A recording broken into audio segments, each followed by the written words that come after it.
तो रशिया के कजान में भारत और चीन के बीच द्विपक्षीय वार्ता हुई है और इसके साथ ही ब्रिक्स शिखर सम्मेलन में पार्टिसिपेट करके यानी वहां पहुंचने के बाद अब भारत वापसी इस समय प्रधानमंत्री मोदी की हो रही है।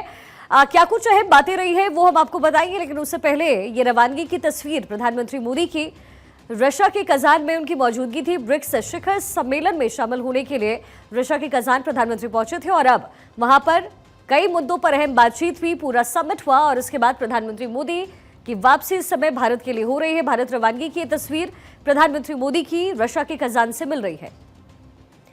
रशिया के कजान से अब रवाना हो चुके हैं, भारत वापसी हो रही है प्रधानमंत्री मोदी की।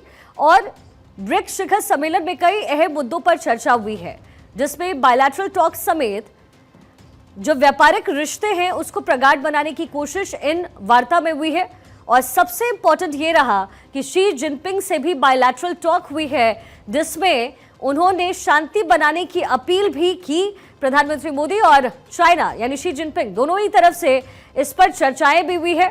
इसके साथ ही साझेदारी पर भी चर्चा हुई और चीन की तरफ से कहा गया कि व्यापारिक रिश्ते वहां मजबूत हों भारत के साथ, ये इंपॉर्टेंट है। लेकिन इसके पीछे तर्क भी बहुत सारे हैं।